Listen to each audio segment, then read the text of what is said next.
Welcome to another edition of Card Subject to Change. There's a lot going on in the world of wrestling, and we're taking a look at the happenings in and out of the ring. Don't worry, our team won't no-show the podcast, but they will overstay their welcome at MJF's Bar Mitzvah. Meanwhile, they're still waiting on their trio's title shot, but they are here, hoisting Nick Bull up in the Horror Dance. Let's hope our trio can avoid fines for improper language. Remember, boys, keep it clean. As always, you can tune in to the For Frequency's Sake Podcast Network for great podcast action. Now let's take you to the biggest marks in the Quad Cities, Stripes, CZ, and Nick Bull. Welcome to another edition of Card Subject to Change. After that rousing intro, I think we need to clear the air here. The biggest mark is the mark of the Quad Cities, right, fellas? We are marked, but I don't know if we're the biggest ones. It's the vibrant arena at the mark of the Quad Cities, to be exact. Welcome again to another episode, Card Subject to Change. I am the Honorable One, Nick Bull. Joining us, referee extraordinaire, Chris Stripes Angle, and of course, the Wizard, CZ. Fellas, how are you guys doing this week? Oh, I'm feeling real good. We got a lot going on. We got a lot to talk about. I'm excited. We're in WrestleMania season, baby, and it only just keeps getting better as the weeks go by. If I do say so myself, I'm feeling extra oozy today. I don't know why. It's something in the air. It may be WrestleMania season. That might be why I'm feeling extra oozy today, but that's probably the reason. I love how you guys both mentioned WrestleMania season. We are in the midst of it. I mean, we are on the downhill slide. We'll be talking about the biggest show of the year here before no time, and we will touch on Mania here in a little bit. But we kind of had some discussions this week, and worried, man, what are we going to talk about on the show? And then the week exploded. So we have a lot to talk about here. We're going to jump right into it. And it was mentioned in the intro about MJF's Bar Mitzvah. Not necessarily going to talk about the Bar Mitzvah, but what happened after the Bar Mitzvah. And that is the four-way promo. It turned into a four-way promo with the four pillars of AEW, that being Maxwell Jacob Friedman, Jungle Boy, Sammy Guevara, and Darby Allin. This was the number one thing of the week for me. I would like to hear what you guys think in a second. But at first I kind of groaned. But I actually love it, and here's why. Two of these four, in my opinion, can't really go on the mic yet, being Jungle Boy and Sammy. MJF can, and Darby can. Doesn't do it a lot, but he can. This is going to interject some life maybe into Jungle Boy and Sammy. I mean, Sammy's got life, but Sammy needs to improve on the mic, in my opinion. Sammy's got his thing, but he definitely needs to improve in that department. I hope this happens. I think it's a big step for AEW going forward, Double or Nothing. This is the main event. Look at the four participants, all homegrown talent. And I also think Jungle Boy and Sammy are going to come out of this smelling like a rose, because they're going to improve being in the ring and working with MJF and Darby on the mic. Absolutely. I watched the promo yesterday because I didn't see Dynamite live, but wow. I agree. I think that Sammy and Jungle Boy both need some work on the mic, but they're going to come out. This is only going to improve everyone involved. I'll throw this out there. I went on record last week saying that I thought Ricky Starks would be the next contender. I think he is getting his way up there, but I like where they're going. Having the quote unquote pillars of AEW in the next main event. Like you said, Nick, Jungle Boy, Sammy Guevara, they're only going to come out better from getting the rub from MJF here, in my opinion. See, that's where I think the only person that really benefits from this, well, they're all going to benefit from this, but I think the only person that's going to come out better, I think definitely is Jungle Boy. I think all three of them, that being Sammy Guevara, MJF, and Darby Allin. I think those three right there, I think they've got everything. Yeah, they could. I mean, everybody can get better with anything they do. I mean, there's always room for improvement for anything. For sure. But I think those three are pretty proficient on, in-ring skills, mic skills. I mean, Sammy, is he the best? No, but I definitely see him as the top three in that match. This may be the biggest opportunity Sammy's had to step away from Jericho's shadow. I agree. That's exactly I agree what I was going to say. I was going to say that exact same thing. I'd love to see Sammy step out onto his own and out from under Chris Jericho, because those two have been associated with each other from the beginning, and Sammy deserves better than that. Well, I mean, Sammy even said it himself in the promo. He's like, he came into AEW as Jericho's bumping boy. Basically he was just gonna take bumps for Jericho, and he was gonna be their job guy. And he kind of turned it around. He did. I mean, now he's basically one of the four pillars of AEW. And I thought it was a good thing to see those four in the ring together. And you didn't have, a bigger name in there, like a Jericho or a Samoa Joe or a John Moxley. Basically it's all homegrown talent. And this is where we're going to actually see what AEW has to offer with just producing these four talents. I think it's gonna definitely show that AEW can get along without those big names. Now, do they need those big names? Yeah, they do need the big names, because you're gonna have fans that won't know the names like Darby Allin. They don't know Sammy Guevara. People are starting to know the name MJF, but that's just because of his personality and his just him. I mean, and hopefully after that Iron Man match performance. Oh my God! Did you see his eyes? Oh yeah. Vicious, man. Uncle Dave came out and said it was like 5 3/4 stars. And I'm not big into star ratings, but man, for an Iron Man match, for that Iron Man match, and my reservations about it, they really did pull it off. So I agree. MJF so to tell you the truth, came out. I really didn't. I haven't watched that match yet. I've saved it for a rainy day, and I think I'll get around to watching it. But from what I did see of it, like I was talking to either CZ or Nick, I caught the last 5 minutes of it, and that last 5 minutes was just, yeah, it was awesome. So definitely I'm going to go back and kind of watch it and get the lowdown. Well, not to get sidetracked from the four pillars thing, I kind of see this as, okay, AEW shoving their homegrown talent to the forefront. I like how you mentioned that earlier, the homegrown talent stripes.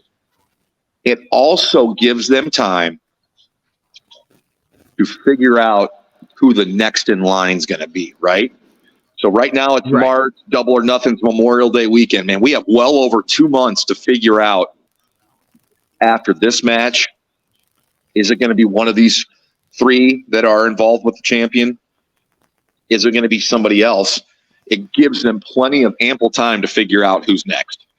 No Goldberg, pun intended. Right. No, yes, yeah. Indeed. So I'm going to put it out there.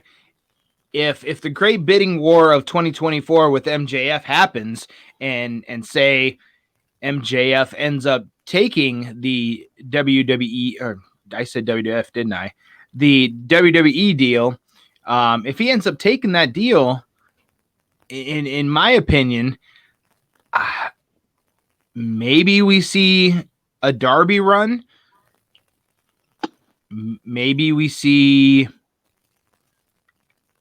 I don't know. I don't know who else besides Darby might be ready. I know Nick Bull and I were talking about possibly when Jeff Hardy comes back, his first contender with Darby Allin, maybe settle Darby down a little bit, because Darby does. And Nick, you pointed this out to me, and I think you hit the nail on the head. Darby is going to have a rough 2 to 3 years if he keeps going the style that he wrestles. because his bump card is filling up faster than a donut shop. No, it really is. It is. You know, we discussed that Darby. Keep your eyes on Darby because Sting is retiring in 2023. This is his last year wrestle. So Right. this is also Darby Allin's chance to kind of be out on his own.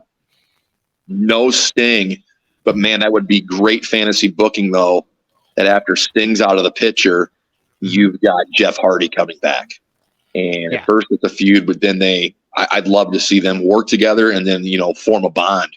And then kind of like how Sting saved Darby, Darby saves Jeff. You know what I mean? I would love to see that. Well, I mean, and look, and their characters in and out of the ring kind of match, because Darby does all this crazy off the wall type of stuff, and that's what Jeff Hardy used to be. And I still think he does to a certain extent, but it's more reserved for when he's got to pull it out of the bag for a big opportunity. Well, and there's a big career story arc here, right? Because we're talking about Darby Allin and the incredible bumps he takes. Yes, Jeff Hardy has taken loads of incredible hard bumps, but you don't think about that when you say Jeff Hardy now. You think about the drug and alcohol abuse, and can he keep it straight? And is this his last chance?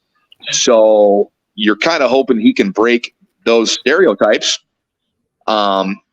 and come out better, and come back. That's if he comes back to wrestling. That's just a dream scenario between a couple booger eaters here, but that's kind of the way I would like to see Jeff Hardy used if he can if he can get back on the straight and narrow.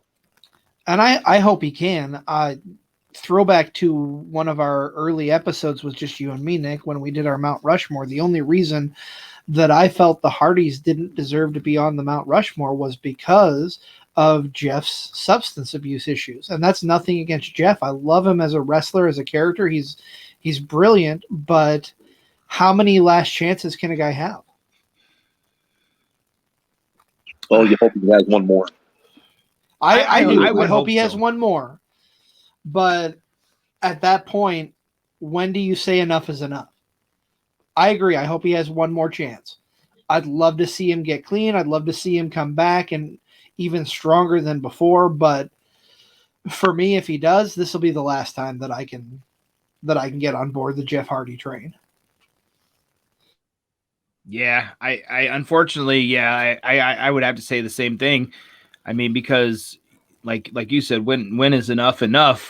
I mean, really, that's not. I don't think that's my call to make. It's not any of our calls to make. But it's as a fan, you can only get behind Jeff Hardy so many times before you're like, oh, he's just going to do it again. Yeah, and if he comes back and relapses again, I think his brother said it best as to what I feel should happen. I send it you to deletion. Oh no! Delete. Matt Hardy's going to delete him. No, I love Jeff Hardy to death, but I agree. This is my last go. If he comes back, great. I hope he comes back and stays clean, but I'm not keeping my hopes up for it, But what you guys were talking about, that feud with Jeff Hardy and Darby Allin, that'd be amazing. The Daredevil against the Daredevil. For sure, I'm all about that. That'll be a good rivalry, a good series of matches, and an eventual partnership. I think would be brilliant.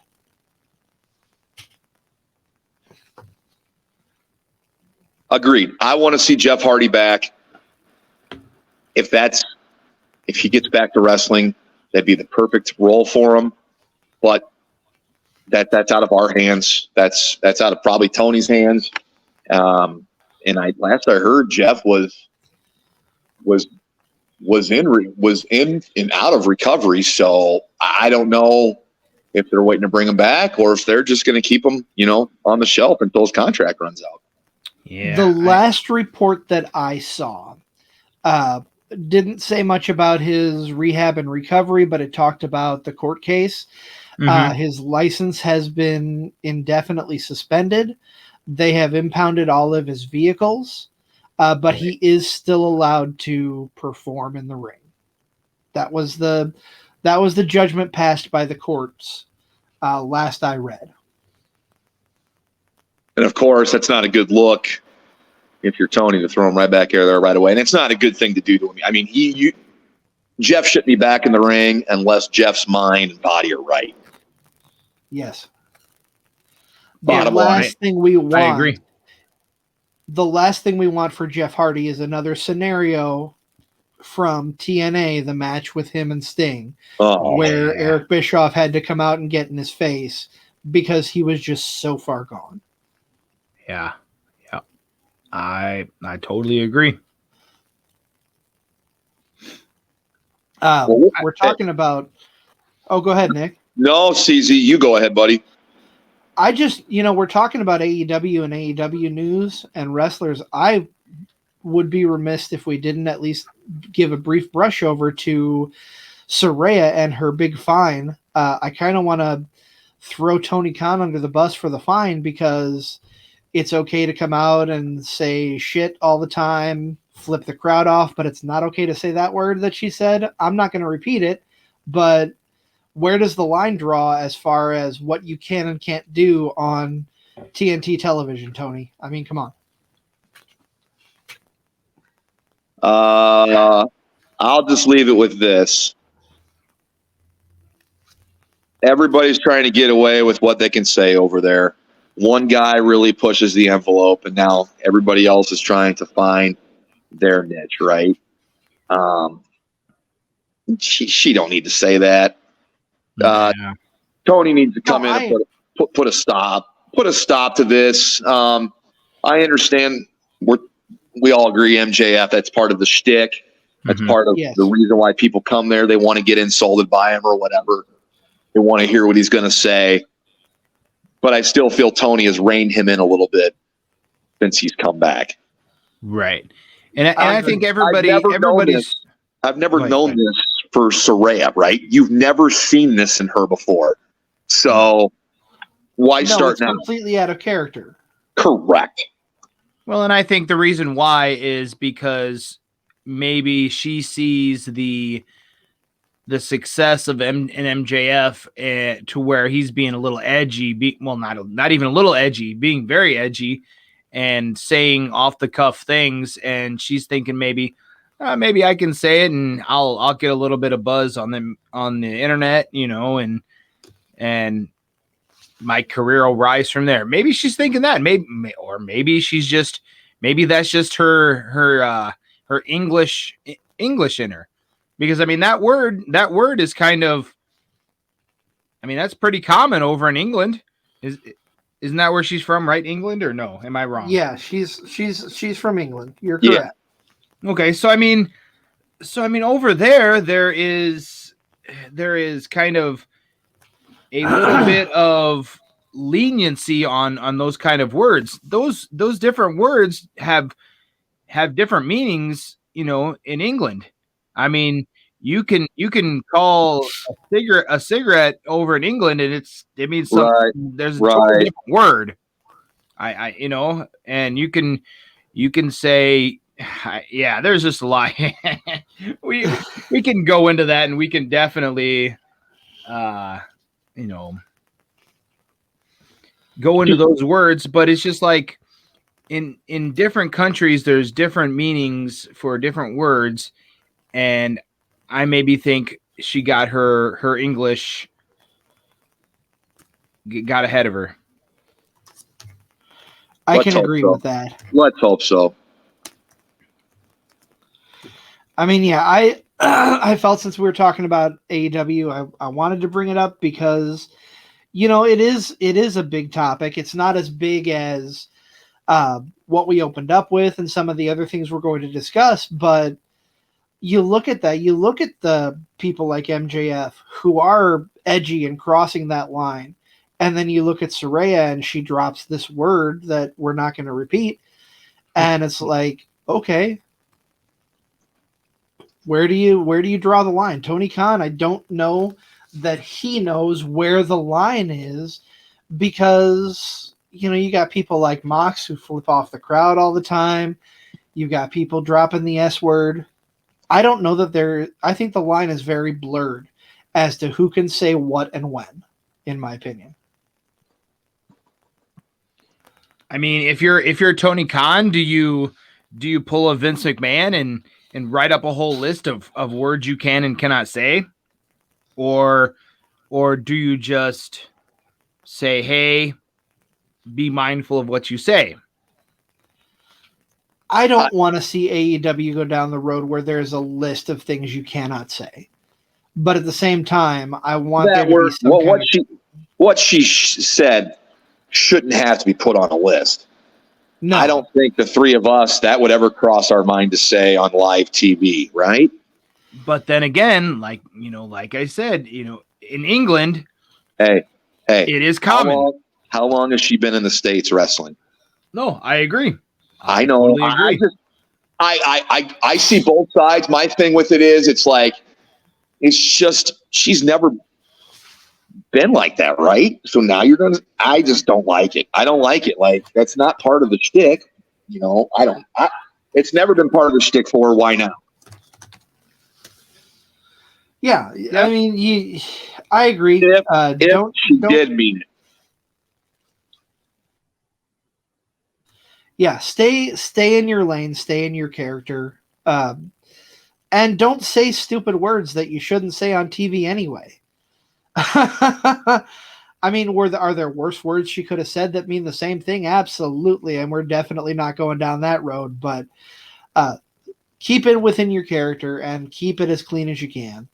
On that note, gentlemen, I'm going to toss things over to a quick break, and we'll be right back. Part of the For Frequency's Sake podcast network.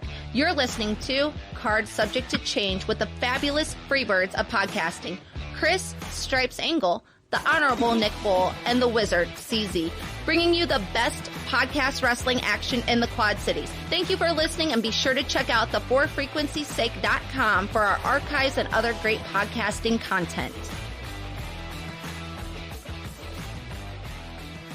Welcome back. Card Subject to Change. I am the Honorable One, Nick Bull. We have the Wizard CZ with us, and we also have referee extraordinaire Chris Stripes Angle. Stripes, we've kind of been airing our grievances or what the big stories were this week. What has tripped your trigger in the past week or so of wrestling? Oh, what's tripped my trigger? Wow. I think another one big story that kind of comes. Actually, you know what? Yeah, that is something that tripped my trigger. The whole KO and Sami Zayn storyline. So I like where they're going, but the thing with that, I came out of SmackDown thinking was Sami and KO deserve better than this. I know we talked about it a couple weeks back, and we said that how they what they're going to do is probably give them the tag titles, take them away from the Usos. I hope not, because Sami showed against Roman Reigns that he can definitely hold his own. He can be a main event contender, and KO has showed that time and time again.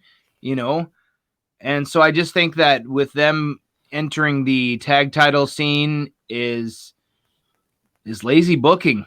It's like, why take two main event guys that could be potential competitors to take away from the title from Roman Reigns, or even have him go against Cody. They both can go, and it's just, I don't see them lasting if they do take the tag titles. I don't see them lasting for quite a while, just because where do you go from there? What contenders do you have? Stripes is like tapped into my brain right now. I can't comment any further than what he said. I feel exactly the same as he does. Okay? Because Yes, they're best friends. Yes, they used to be a tag team on the Indies, whatever. But if they beat the Usos, okay, let's say they beat the Usos. Well, then what? How long are they going to be a tag team together? Yep. They're both. I mean, KO is a former heavyweight champion. Sammy has proven that he should be in the conversation. So it's going to be a big pop, and then what? Here's the thing. Oh, go ahead. I feel that'll be on night one, right? And KO and Sammy win. And when they win, I think you can almost rest assured that Roman Reigns retains. This isn't over. It's still going to be Cody. This isn't over. It's still going to be Cody, Sammy, KO, and the Bloodline after Mania, in my opinion. I don't disagree. I know everybody is banking on Cody to win the title at Mania, but I don't disagree with you, Nick. Here's where I take issue with the way that KO and Sammy have been booked as far as, okay, I can get on board with the tag title storyline. I don't like it, but I can get on board with it. Until Friday night, until SmackDown aired, they've done nothing but drag their feet. It took way too long to get Sammy and KO back together as friends. And I'm going to say this, I'm also going to bring up another storyline that is dragging its feet, and that is the storyline. You know that there's going to be a match between Rey Mysterio and Dominic Mysterio. We all know that. Everybody who watches WWE knows there's a match coming. But at this point, I don't see how they're going to get there because they've drugged their feet so much. I don't know what's going to turn Rey around as far as. Well, I do. Okay. Dom's going to do something absolutely low blow below the belt, and it's going to enrage Rey, and Rey will accept the match. What dastardly deed will Dominic do, though? I don't know. That's what I'm saying. I think what he's going to do. I don't think we're gonna have the match made until the Hall of Fame ceremony. I think we're going to have something happen that's never happened at a Hall of Fame ceremony. I think they're going to continue that storyline. Good call. There's never been a storyline intertwined during the ceremony. You're right. They're going to have Dominic attack Conan. Yes. Or even attack Rey during his speech. The reason why I say that is because Conan has been having some kidney issues as of late. I believe it's kidney. Don't quote me on that, but I know it's been some health issues where he's had different surgeries. So that may not happen. I would like to see it happen just because that would be something to push Rey over the edge and say, yeah, fine. You want to do that? Then let's go. So I don't think they're gonna make that match until the Hall of Fame. I can get behind that, but I just feel like it's been drug out way too long at this point, in my opinion. But that being said, I like where you're going. If that's what happens, then I'll be completely happy. It'll turn my outlook of the rivalry around. But right between Rey and Dom and KO and Sammy, I think those two storylines have just been so long-winded that I'm over it. You know, I wish they would have gotten there faster and done some interaction between the two places, the two different rivalries, like something more physical between Rey and Dom, between KO, Sammy, and the Bloodline. But that's just me. That's how I would have booked it. I think it took them way too long to get KO and Sammy to come back together, since that's definitely where they're going, is having them go against the Usos for the tag titles. Right. And I'm going to go off on a real quick side tangent here. Us as professional wrestling fans, I've got to say we're so fickle. Because think about this. How many times have we said not even us, just wrestling fans in general, that this storyline, they wrapped that storyline up way too quick. They could have done way too more with this.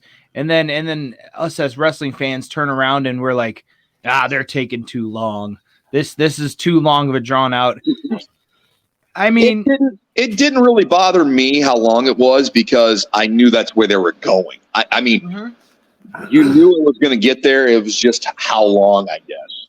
But I could see where CZ was bothered by it. It didn't really bother me because, like, I knew they're not going anywhere else. They have to go there. Well, right. Stripes, you've given me a new soundbite to add to our list of sound bites. I'm going to go back to 2019, and I'm going to get Daniel Bryan just saying, fickle, fickle. I mean, you're right. Nowadays, you're completely right. Nowadays, it's all about the instant gratification. And like I said, this is a total side tangent. These days, this generation is instant gratification. You look at social media, you're looking at the TikToks, it's instant gratification. But now, when we do long-term, wrestling does long-term storytelling, it's too long. But I mean, I totally see where you're coming from, CZ. But and I am all about long-term storytelling. I would prefer a long-term story like what we've been experiencing with Roman Reigns and the Bloodline. This Sammy story took almost a year, but when it's the same thing every week, or at least it feels like it, because how many times can KO say, "No, I don't want to be your friend anymore"? And there's nothing new developing in the story. I see where. Well, how many times did Sammy ignore KO's warnings? Exactly. That's fair. So, I just went on a little side tangent. I'm sorry, CZ. I'm sorry. I would just no. Don't be sorry. That's what this show is about. We're here discussing everything wrestling. You're listening to the Card Subject to Change podcast. If you're listening to us live, appreciate you tuning in. If you're listening to us after the fact, hey, thanks for giving us a listen. Be sure to like, share, and subscribe, and find us on all our social medias. Now that tell I'm your done friends plugging the show. Yes, tell all your enemies. Friends. Even tell your enemies. If you don't like the show, tell your enemies. Make them want to listen to it. I agree. Oh, well, I'm glad the way. No. This is great. This is great how this flows. We're going to still talk about WrestleMania, and we're getting to that point, fellas. How many days a week? We're a couple weeks away from WrestleMania. Who is getting left off the card? Oh boy. Everything I've read and seen so far is, despite his booking lately, LA Knight will be on the show in a segment or possibly a match. So he is safe. But who are some other people that should be a little worried right now that they're not getting mentioned yet? Before we go away from LA Knight, I want to point out that I saw something online yesterday after SmackDown. When LA Knight had his backstage segment with insert random interviewer whose name I can't remember, you could see Bray Wyatt's logo.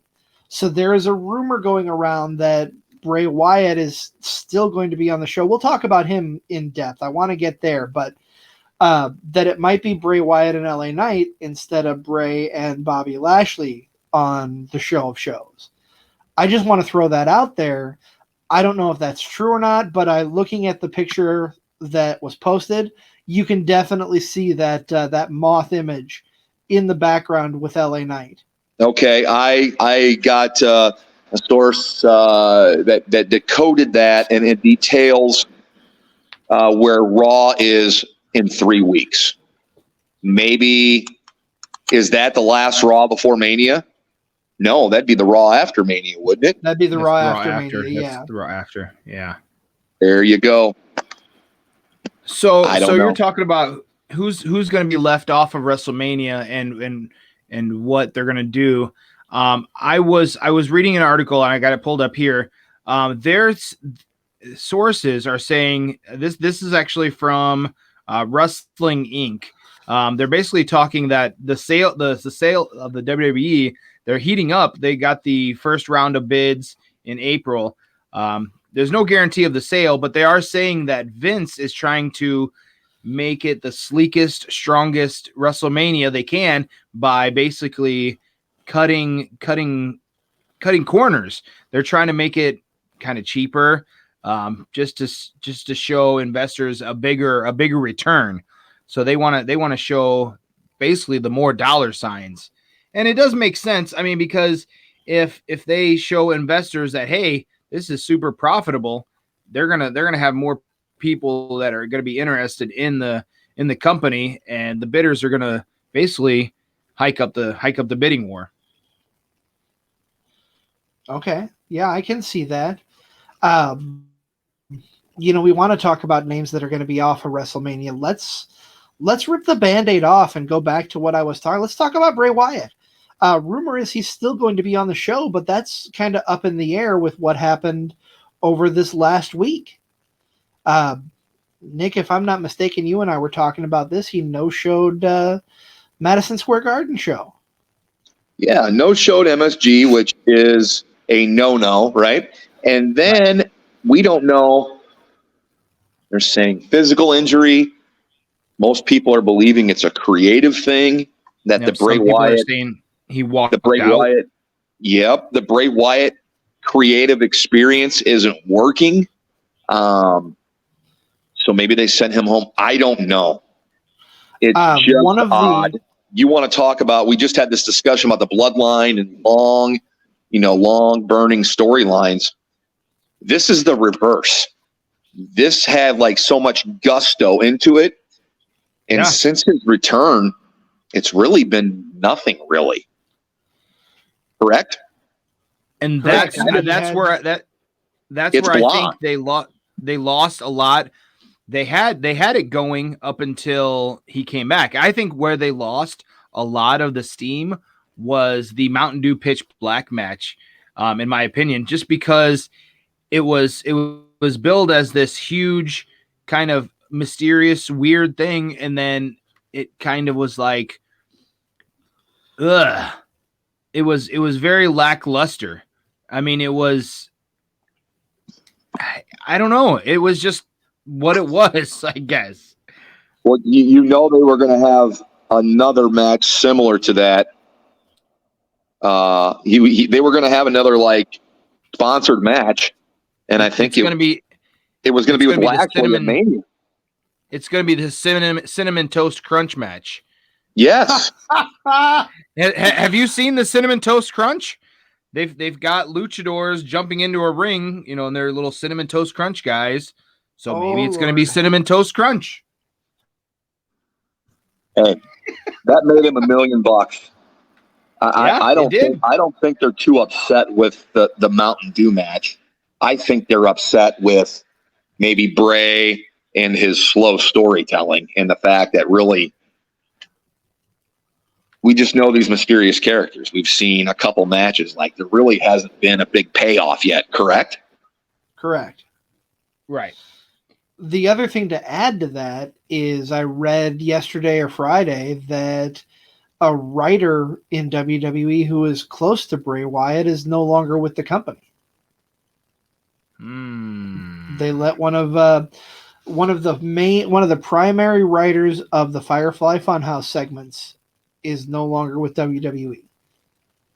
I don't remember. I didn't see a name, so I couldn't tell you. And I don't know that any of us really knows writers' names. I don't. I can't speak personally for you guys, but I couldn't tell you a specific writer in the WWE right now.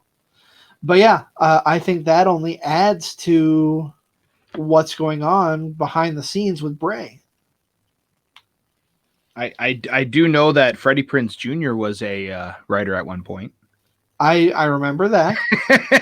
I mean, that's about all I know. I mean, but that may be the reason why Bray either A, left, or they just didn't have anything for him, unfortunately.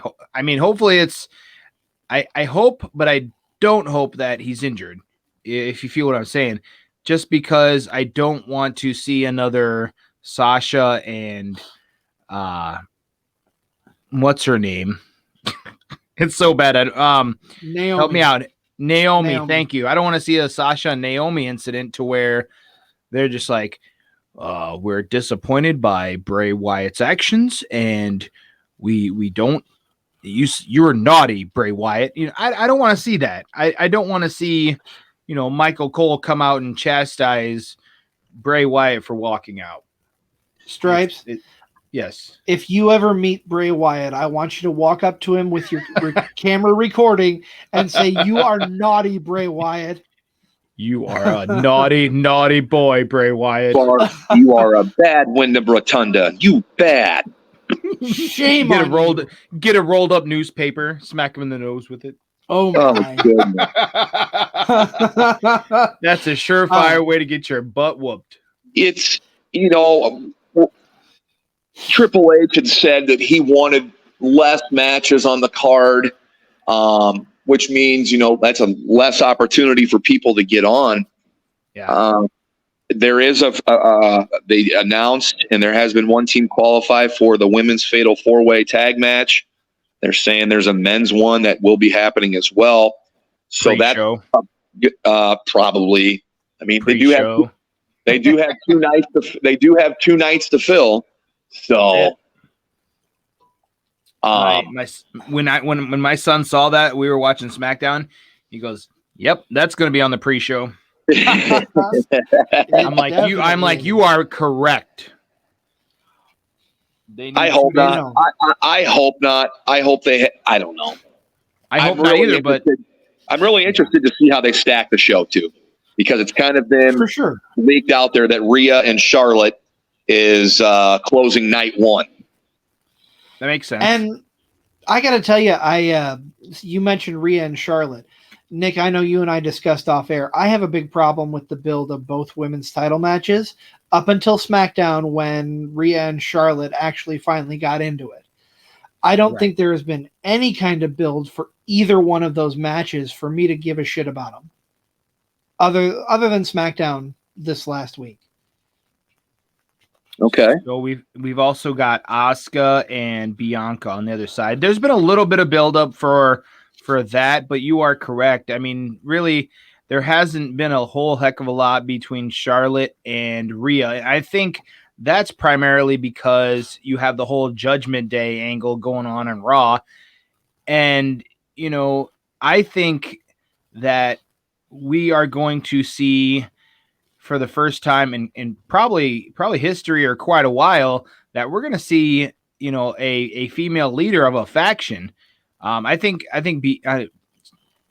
Rhea, not Bianca, Rhea is going to take that title from Charlotte, because I hope that they don't let Charlotte beat Rhea for a second time at a WrestleMania. Agreed. And she's going to be the quote unquote unspoken leader of the Judgment Day.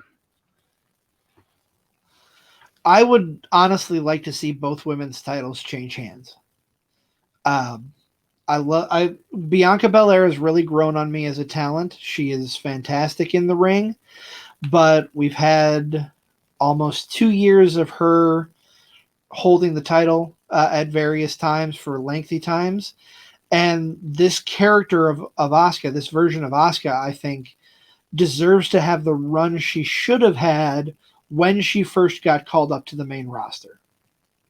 That's my opinion. But I think with this Asuka character, you almost have to give her more room. As of late, she's only really had the face paint change. You really haven't let her do anything else. I would say she's kind of playing more mind games this time around. Yes. They're letting her do the mind game thing. She's kind of in Bianca's head if you've kind of followed along with their recent interactions. I feel like Asuka has to win, right? Give her the belt with this personality change where she can do the mind games thing. Always think that the mist is coming type of deal.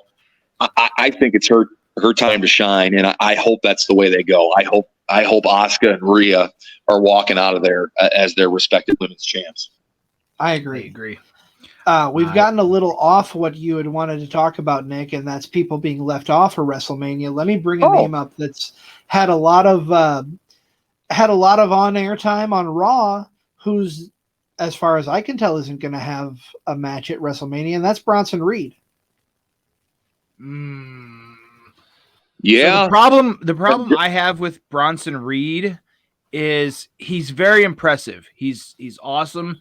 You know, he's got a good look. He's got good in-ring skills.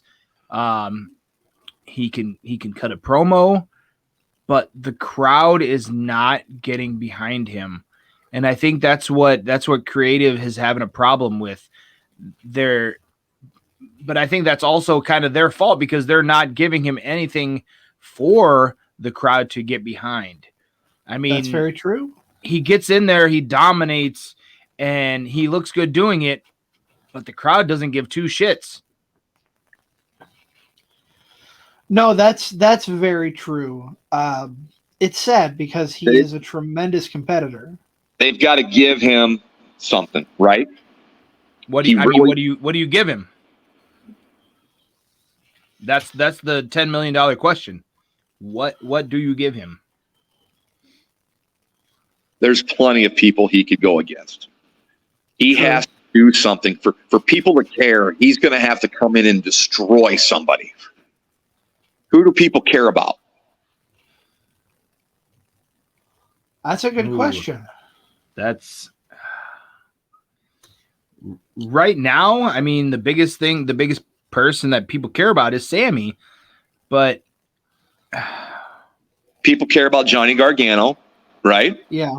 Right. Another name that I would bring up as far as not having a WrestleMania match, but I understand why, since he's going to be on the Stand and Deliver card. Yeah, but it's kind of a continuation of a story, but okay. I'm trying to think. Yeah, the 100%. The fans would go nuts if Bronson Reed just completely destroyed Johnny Gargano. And I'm sorry, I didn't mean to step on you, Nick. Go ahead. Fans would also go nuts if, like, Bronson Reed came down and destroyed Rey Mysterio. Oh. Ooh. Yeah, that's very true. Then people start caring.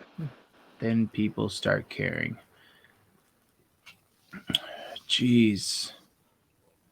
Gosh, that's something we're gonna have to think about for a later time. I mean, because on the top of my head, I really can't think of somebody that could possibly do that. I mean, besides the couple names that you just named. Yeah, I just don't know. It's kind of hard because it almost feels like to me like they have kind of backed themselves in a corner again, you know, with the booking of Bronson Reed. I think that was half of the problem why Vince let him go in the first place. What do you do with that guy? Because I mean, obviously he has more skills than say a Braun Strowman has more skills than an Omos, you know, more skills than, you know, Bobby Lashley. And Triple H brought him back. That's one of Triple H's guys. I just have to think maybe you cross your fingers, right? You hope. Maybe, you know, the thing we look out for Bronson Reed is the Raw after Mania. You know what I mean? Does he get interjected into a feud there? I'll tell you what, this is a good way to pump next week's episode. I'm making a star in my notes right here with Bronson Reed. Okay. We're going to have SCW Pro, the voice of Tim Regal, on next week. And Tim's going to talk all things indie WrestleMania weekend. And then we talk Tim into sticking around. We're going to do a bonus show just about WrestleMania. But I'm going to ask Tim, you know, what do you do with a Bronson Reed? What do you do with some of these people that aren't on the card? Okay, so I kind of have a little bit of a light bulb moment here. Okay. So say we keep Bronson Reed off of WrestleMania. Okay, fine. let's do this Monday after Raw. I don't know if this could happen, but let's just say this happens. The Raw after Mania. Or excuse me, I'm sorry. Monday after Mania. Yep. Monday Mania. Have a returning have a returning Big E go against Bronson Reed. Oh boy. Start something with that. But is Big E coming back? I mean, it's been over a year. I mean, and they really haven't been saying if he is going to or isn't. Put Kofi on the list with AJ Styles for missing Mania for injury. Kofi. Yeah, that's sad. Yes, I agree. Fellas, I think someone's coming back here very shortly. Maybe not at Mania, but maybe the night after. I'm gonna write down, besides Bronson Reed, Randy Orton. I was just going to ask if you were hearing voices, Nick. Oh God, I hear voices. I hear them all the time in my head. They counsel me. They talk to me. What about? I know you said Randy Orton, but what about Randy? I'm just throwing names, seeing what sticks. What about Randy Orton and Bronson Reed? I'm just trying anything. What? Matt Riddle. Matt Riddle, is he done? Is he done with the company? Well, he's only had 2 strikes as far as the wellness policy goes, but he has been gone for so long that only. Yeah, that's fair. I said only. It's a 3-strike ball game. One more and he's gone. But yeah, that's another name. He was really big. Him and Randy were going strong until Randy's injury, and then you fail the drug test. I'm sorry, pal. You got to pay the price. Yeah, man. I don't know. It's like, who do you throw against Bronson Reed to make people care? That's tough. It is. I mean, especially because, I said it once and I'm going to say it again, because Bronson Reed is so talented. He's so charismatic. I mean, he's almost, I would say he's almost like just a better version of, like Bobby Lashley. Is he someone that could be brought in as muscle for Austin Theory? Oh, I like where you're going with that. That's possible. I mean, Austin Theory has the heel shtick down. Does he? I mean, he could come and lay out John Cena. He could lay out John Cena after the match. That would, I don't know. I'm just trying to think outside the box. But does he get lost in the shuffle once he becomes that muscle?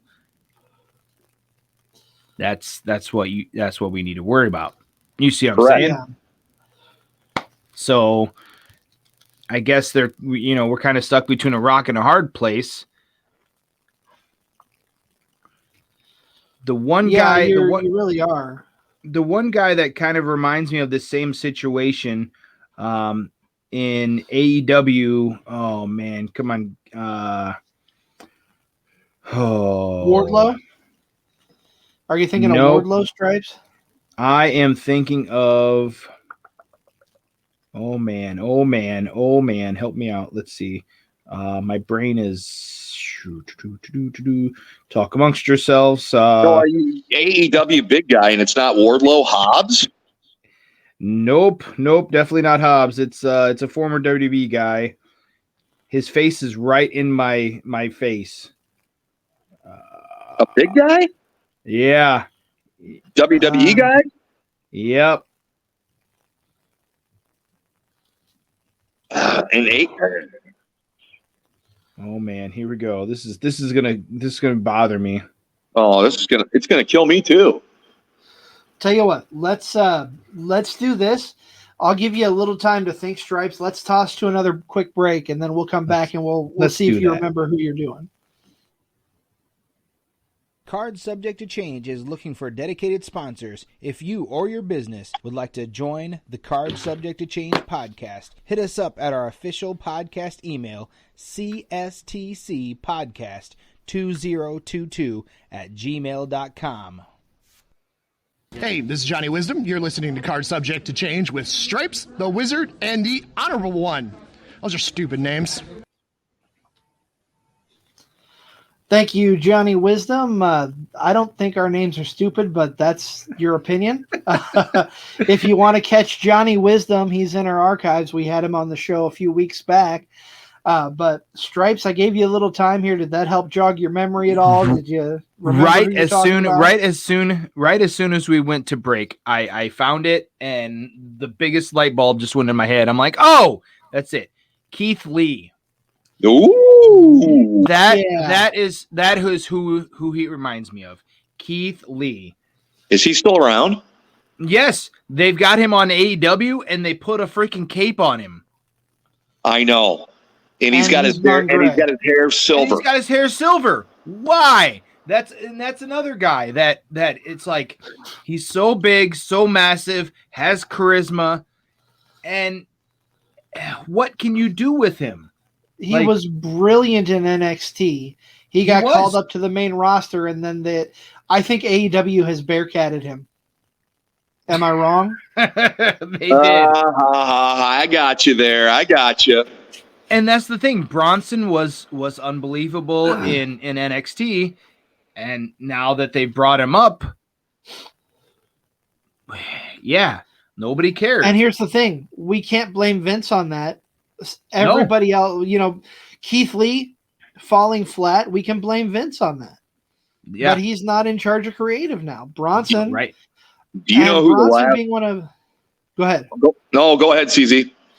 I was just going to say, Bronson being one of Triple H's guys, you would think that he would have a bigger push, and they would be doing something to make us care about him.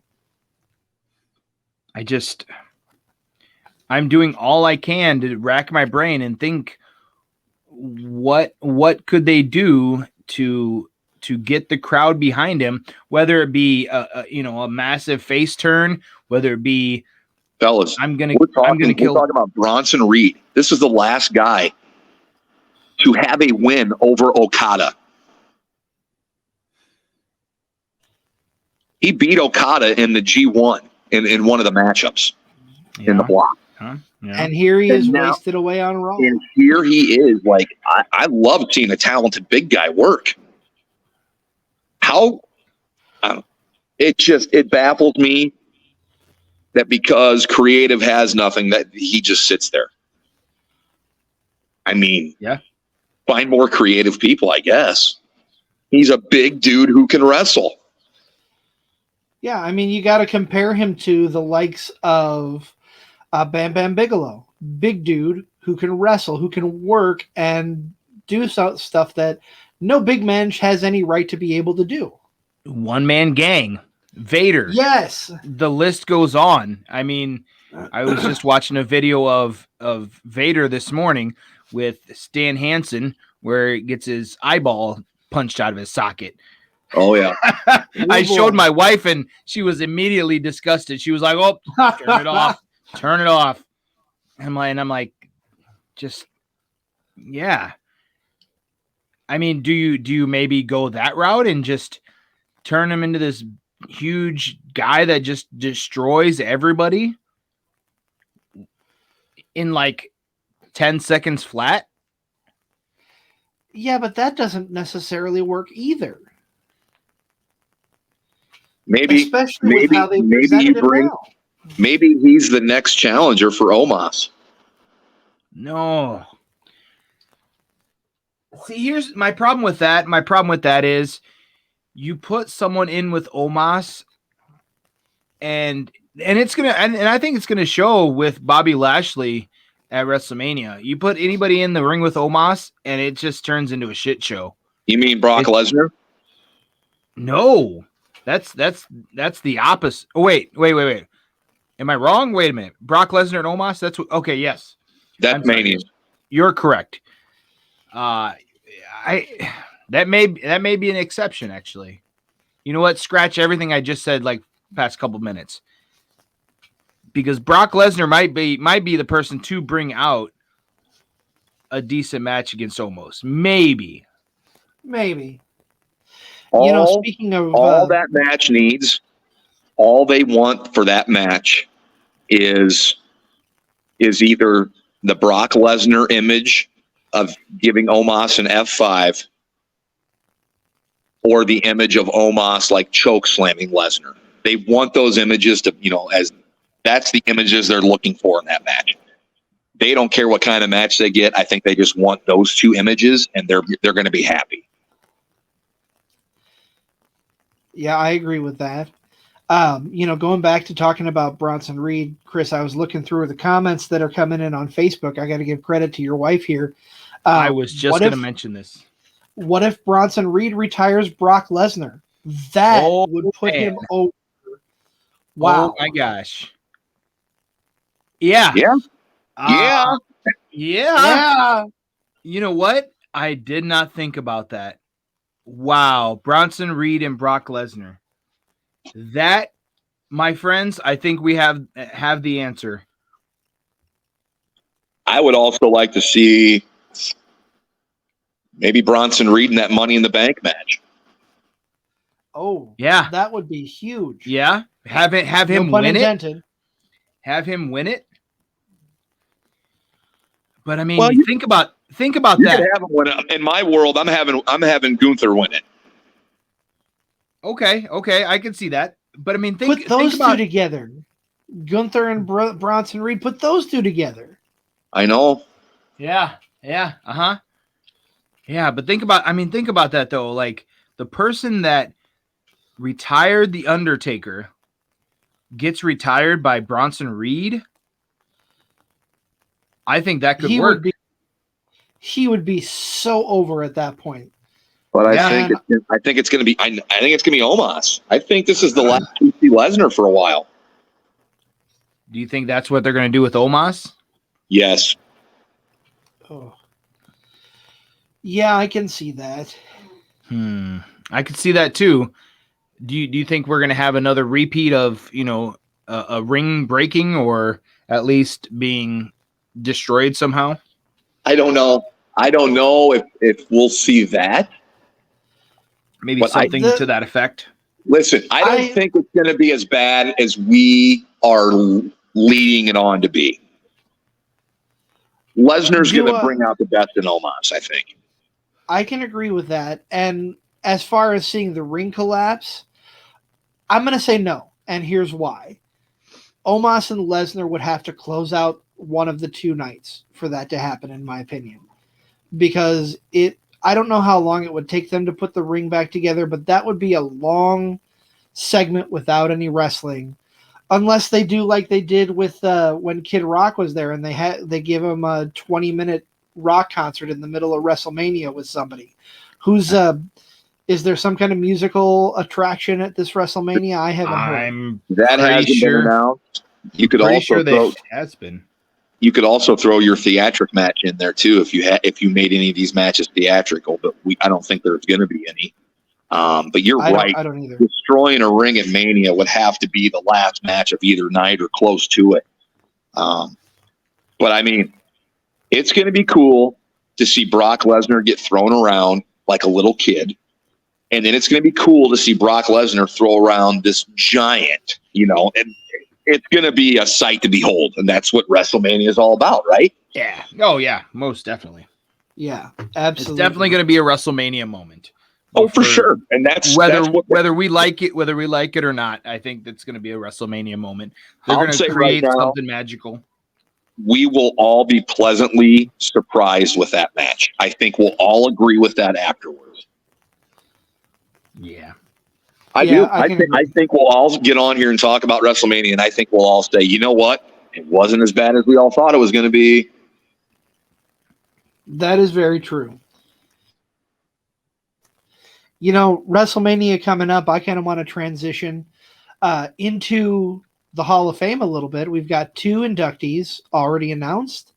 There is rumors that another one has been made official, just not announced yet. And there's a guy who's trying to sell himself out there. Let's talk about the Hall of Fame a little bit. So obviously 2 great choices to go in.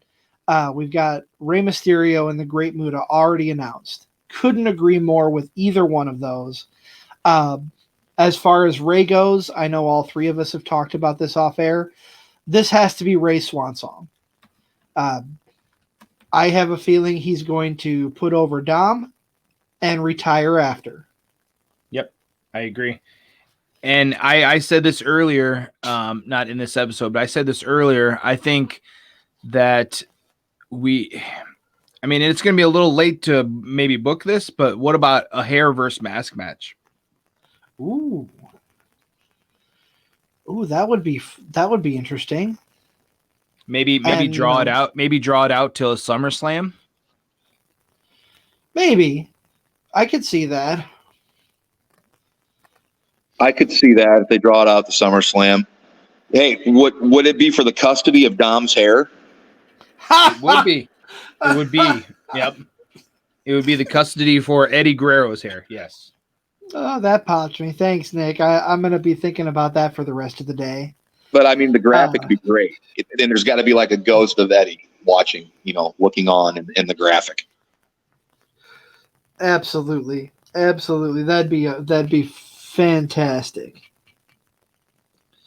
So as far as the other Hall of Fame, I read yesterday morning that Batista is officially not part of the Hall of Fame. I say officially. I don't know if that's official, but he's not going to be inducted due to movie constraints, Hollywood constraints. Mm-hmm. But makes sense. The one that I read was official that just hasn't been announced is Miss Stacy Keibler. That's what I'm just reading right now. Yep, I'm reading that she is looking to be the next shoe-in for the Hall of Fame, and that possibly another female could be entered in there. Is Michelle McCool. That's one that's also being rumored also. Mrs. Taker. Yeah, Mrs. Taker. So is Rey the marquee name of this, or were they announcing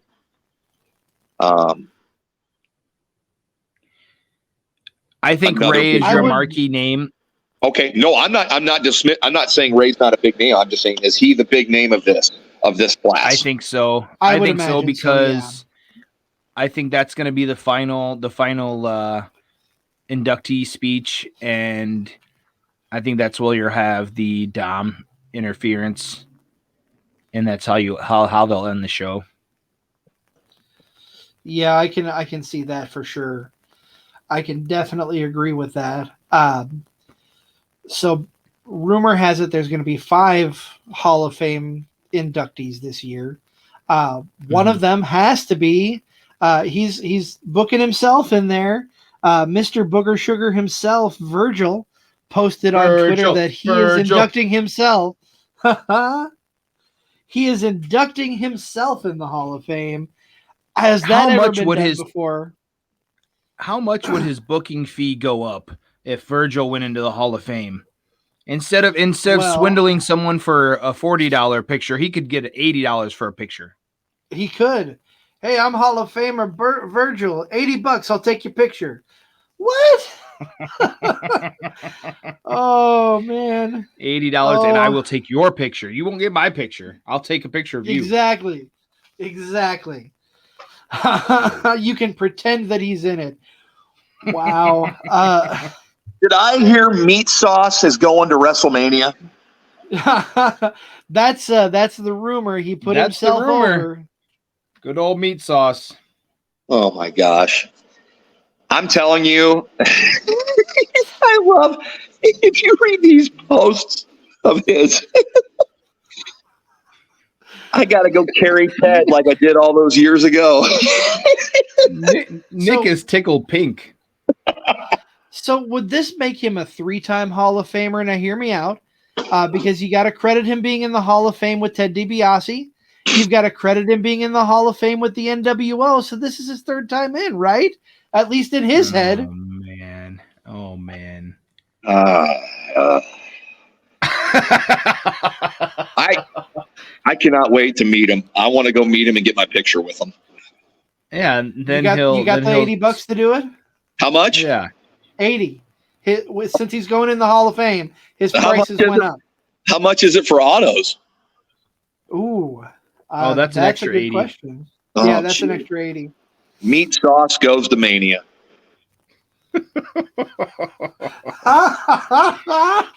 Oh my god. In all That's how he seriousness, signed. That's how he signed that post, wasn't it? Yes, it was. Okay. Yes, okay. 100%. I just want to make sure I'm not making up something. God. Oh my. Meat sauce. In all seriousness, we've got 2 more slots if there's going to be a 5-person Hall of Fame induction ceremony. Who fills the other 2? I know Michelle McCool's name has been dropped here. I can see that. That'd be, in my memory, the first time 2 women have been inducted in the same night, which is awesome. But who else? Mm-hmm. Throw some other names out there. I want to throw Demolition's name in the ring for a Hall of Fame induction. Because we have to have a tag team that's going to be going into the Hall of Fame. How about The Rock? No. Yeah. I think can I see don't know why you say that because it's in Hollywood. It's But- Hollywood. He's not in the Hall of Fame yet. Yep. No, he's not. But I think if the rumors had come true about him having a match with Roman at WrestleMania, then yes, I would say 100% he's going in the Hall of Fame with that match with Roman. But since that did not come to fruition, I'm going to say no. A good name to drop, but I have to say no. Okay. How about this? I'm going to go off the rails a little bit here. What about someone like Ken Shamrock? That all depends, I guess, on what his relationship is or was with the WWE. I mean, I read Shamrock's biography, which came out a couple years ago. I can't recommend it enough. It's probably one of the best wrestling books I've ever read, besides Bret Hart's book. Bret Hart's book. All right. Celebrity inductee. Butterbean. All right, I like that. Yes. Butterbean. Is Bart Gunn inducting him? Yes. Yes. Exactly. One punch. Boom. I It's like it. A far cry better than Kevin Federline. But I think Shamrock's relationship with the WWE, as far as I know, is good. So that's a possibility. And he's a former NWA champion. I mean, he's got accolades both in the wrestling world and in the martial arts world, or in the fight game. You know, For sure. Is D'Lo Brown in the Hall of Fame? I don't think he is. Do not He'd believe be another so. name I would drop. Him and I don't remember. Mark Henry's not in the Hall of Fame, but I know he can't go in with his associations with AEW right now. That's correct, right? He's not in the Hall of Fame. Nope, he's not. I would put him down as a first ballot Hall of Famer once he's done with his tour with AEW. But you know, D'Lo Brown for sure. I think he is very underrated, and would be a good person to have go in the Hall of Fame. I think one person that we haven't mentioned today is that should be mentioned, and I think Umaga should be entered into the Hall of Fame. Yes. I know, yes, I am. you know, with Solo being there and paying tribute with the Spike, I think that definitely should put in Umaga. Is that Umaga or Umanga? Umanga. You know what else he says really good? Oh, I cut it off. Let's try that again. There we go. War Games. There we go. War Games. Sir William Regal, thank you so much for being a part of wrestling. We love you. But yeah, I think that's a great pick to go in the Hall of Fame, Umaga. I think for sure. So instead of maybe I might get canceled for this one. Maybe instead of inducting someone into the celebrity wing of the Hall of Fame, can we have a what would you call that? De-inducting of the Hall of Fame? Can we de-induct someone? Would that be? So that would be like, okay, if you got inducted, you would be. Right. It wouldn't be deducted. I don't know. I don't know. Who are you wanting to take out? Yeah. the former president of the United States. Oh my. I know we won't. We're not going to go there.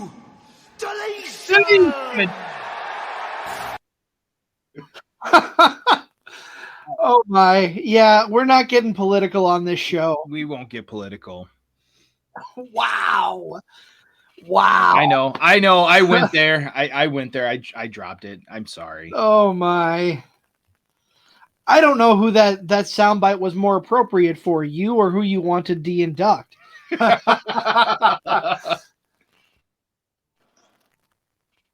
He did. Wait. He was the deletion. Delete.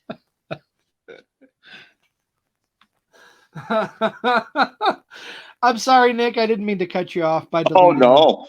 I was going to be like, are you talking about the host of WrestleMania 4 and 5? Oh man.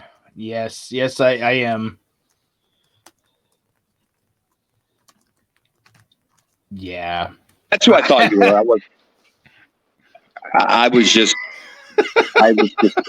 going for clarification there. Yes, we're going for clarification. Oh man, on that note, wow. I didn't mean to bring the podcast down with that terrible. No. No, not at all. I'm sorry. I got one more thing I'd like to talk about. I'm excited about, but I'm going to rip it apart at the same time. This coming Wednesday on Dynamite, we're getting Kenny Omega versus the current AAA champion, El Hijo del Vikingo, on Dynamite. Now, I am excited that the rest of the world gets to see, hopefully, what I got to see up close and personal a month and a half ago. Yeah. But this is what's wrong with AEW. This build is horrendous. I mean, it's going to get a pop in ratings, and I understand that getting Vikingo and his availability might be tough, but this match was supposed to happen in 2021. I mean, even if you announced it and just build it for a week as opposed to just no TV build time. I mean, I guess is that another criticism I have of Tony Khan is just no build to these big matches. Well, and I think the problem with that, go right ahead, Nick. Go right ahead, CZ. Hey, guess what? We're throwing a match that you wanted right now. Right now. War Games. That match happens right now. You want to wrestle? And I think the problem with that. The problem with that is he has such limited, like you said, Nick, he has such limited availability, while he's in the States. And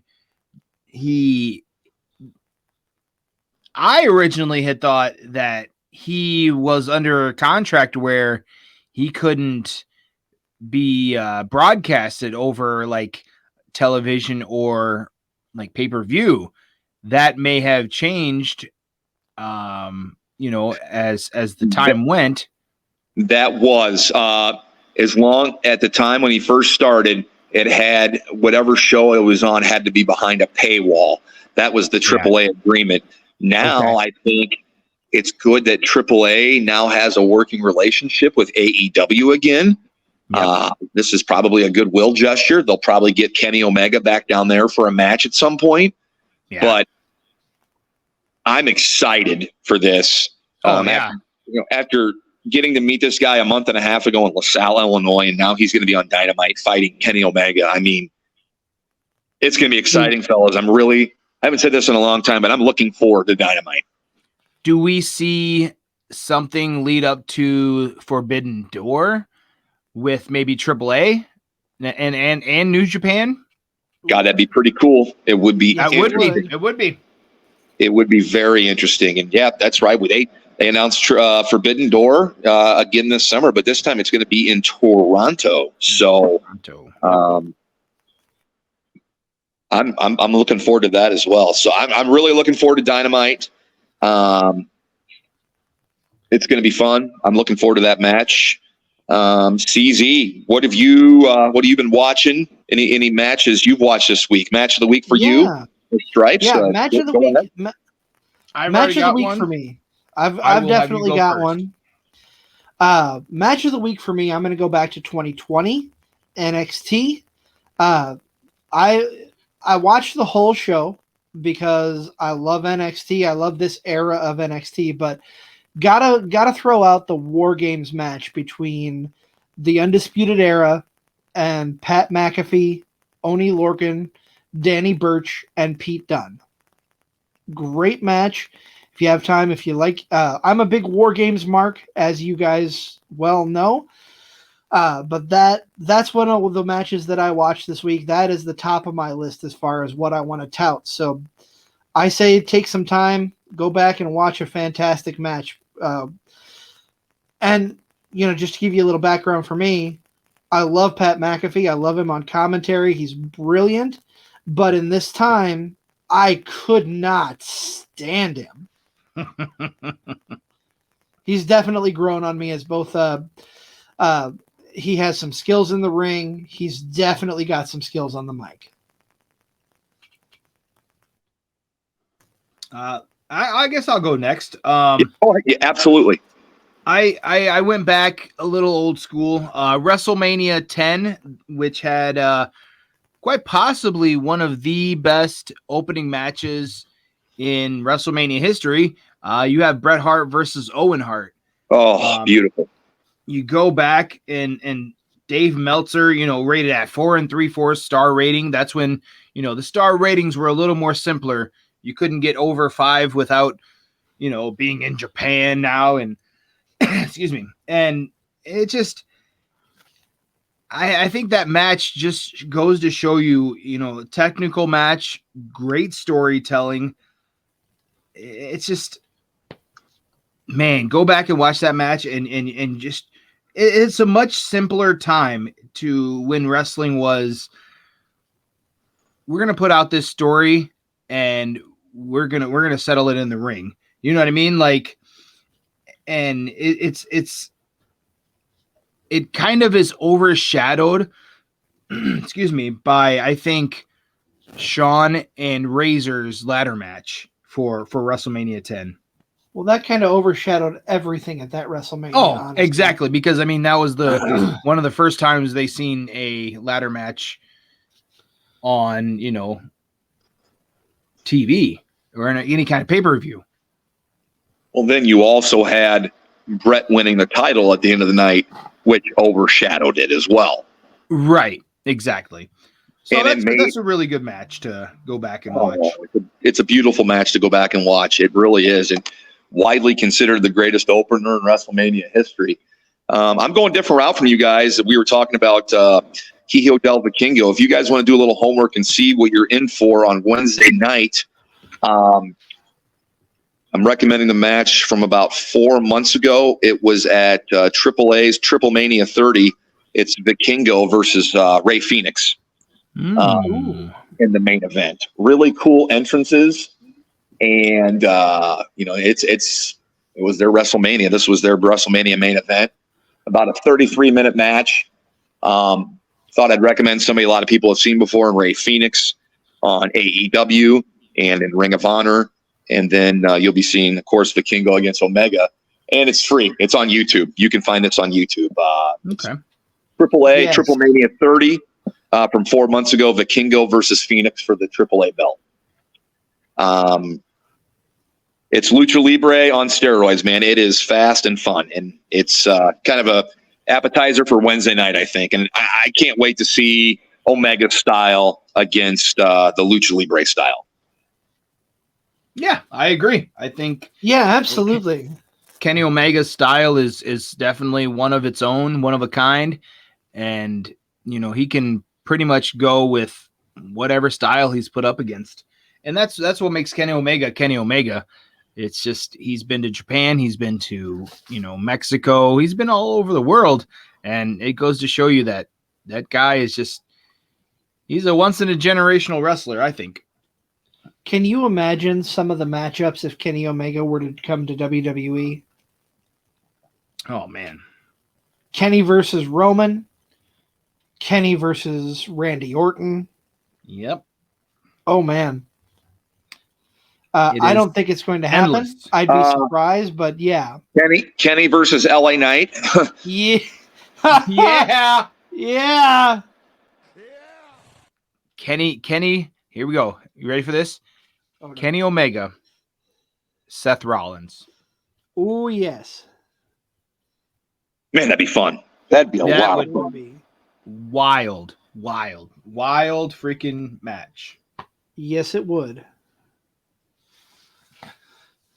Wow. Excuse me. Well, we've covered quite a bit of ground today, boys. A lot, like we said at the top of the show, lots going on this week in wrestling. There's a couple things that I just want to do a quick hit on before we wrap up here. Did you Mark say quick Briscoe? hitter? Yeah, Oh. let's go with that. We'll go with that. Yeah. Mark Briscoe announced on ROH television the Reach for the Sky ladder match to determine the new ROH tag team champions. The Lucha Brothers are the first names mentioned to go into the match. ROH's Supercard of Honor is coming up, is looking like a stacked card. You've got the build for what I'm assuming the main title match is got to be Claudio versus Eddie Kingston. So many great matches coming up on that card for sure. What do you think the main event of that show is going to be? That's tough because honestly, I would put the ladder match, the Reach for the Sky ladder match, as the main event. Me too. Me too. I mean, Claudio versus Kingston, that's going to be huge, but I would put the tag titles above in this instance. I would too. I absolutely would. I'd be showing Briscoe brother highlights all night. Jay Briscoe, the Mark Briscoe, just those tag belt. The tag belts to me are the most important belt in the Ring of Honor because, I don't know. I know their championship goes way back and it's been unified or whatever, but those tag belts have been the constant in Ring of Honor, if you ask me. And whenever I saw those tag belts or saw a Ring of Honor card, I knew I was going to get good tag team wrestling. So in my opinion, those belts are the most important belts in that company. And I think that ladder match, I would book it as the main event, but I'm sure it probably won't be. So I would hope it would. Titles. Oh yeah. No, I agree, Stripes and Nick. I would think that Tony Khan would have enough sense to put that as the main event, especially with the tragic passing of Jay Briscoe. That's where I would book it. I know you two agree, but I'm excited. We did a little teaser. That's one of the things that I'm sure we're going to talk about with Mr. Regal next week. He'll be here talking all things indie wrestling, and we'll get to know him a little bit too. The last thing on my list that I really want to get your opinion on, Nick and I you talked about this off air. GCW's new champion is Masha Slamovich. How do we feel about intergender wrestling in this day and age?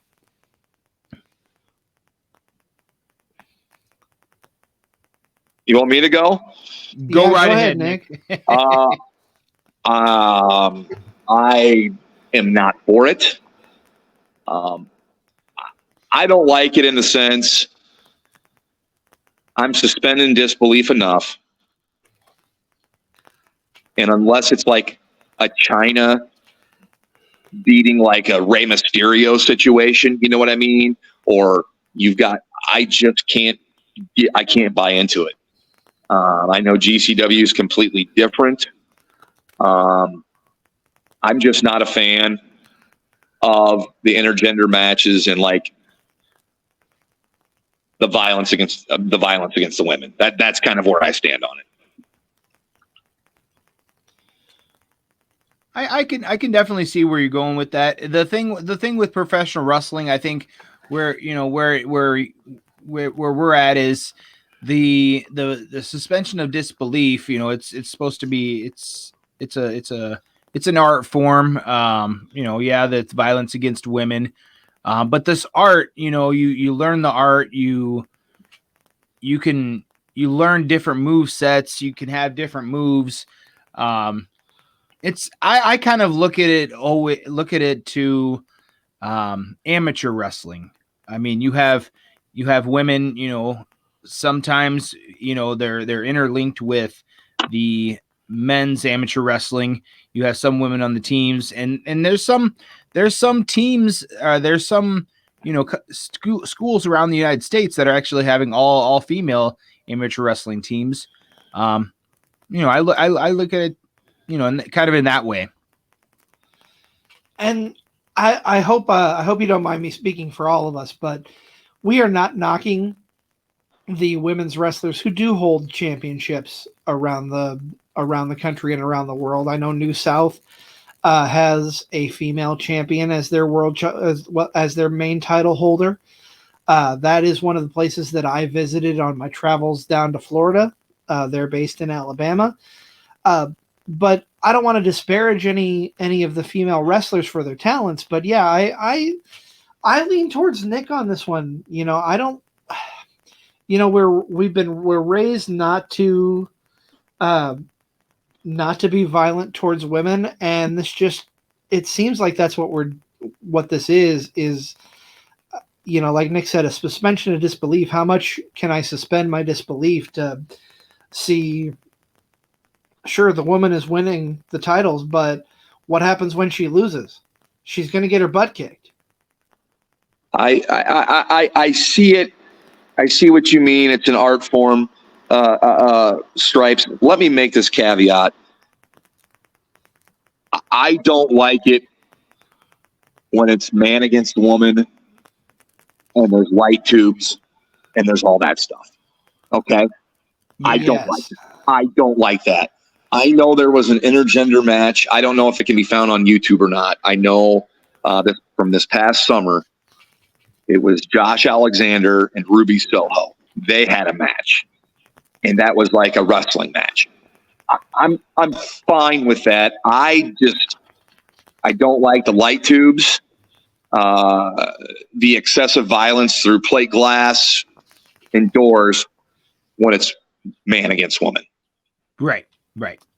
I can see that. I don't like that. I will go even further. I'm not a fan of that type of the quote unquote deathmatch wrestling. In general, I know there's a place for it. There are people who love it, but not my cup of tea. No, but then again, this is professional wrestling, and it's a buffet. There's a little bit of something for everybody. Oh, for sure. And that's why I think so many people love professional wrestling, because there are certain shows in certain promotions that they'll have a pure wrestling match, and then they'll have a hardcore match, towards the end of the night. And then they'll have, say your comedy match. It's a smorgasbord for professional wrestling. There's something always for everybody. And that is why I love professional wrestling. And I agree with that sentiment there for sure. There's something for everybody. And like we've all said so many times on the show, it is a great time to be a wrestling fan. Mm-hmm. I agree. And 2 weeks from now, we're going to be talking a lot about a lot of wrestling, because WrestleMania, everybody and their brother has a show that weekend. You've got the big stage, you've got the indies, and next week, like we've talked about, we're going to have Mr. Tim Regal, the voice of SCW Pro, coming on the show. He's going to talk all things indie wrestling. We're going to take a little bit of a break. We're going to record with him later on for a bonus episode that'll drop later that week. Gentlemen, I think we're good to go for this episode. We've had a lot to talk about. Anything you guys want to add before we close out? CZ, weren't you worried that we weren't going to be able to fill a show this week? I just didn't know that we had a topic this week. We touched on plenty. This was a good. I had a good time. We really touched on a lot of things. If you think about it, we just didn't focus on one. We laughed. I didn't cry, but we had a good time. I did. You made me cry, Nick, twice. Oh, great. I would say it was a potpourri of a show. I agree. Gentlemen, that's going to wrap things up. Thank you for joining me. If you've been listening to the Card Subject to Change podcast, find us on Facebook at Card Subject to Change podcast, Twitter and Instagram, CSTC podcast. Join the conversation on Discord. Find us on YouTube. We're all over the place. Leave a like, share, subscribe, comment. Tell us what you want to hear. Otherwise, we will see you next week when we are joined by the voice of SCW Pro.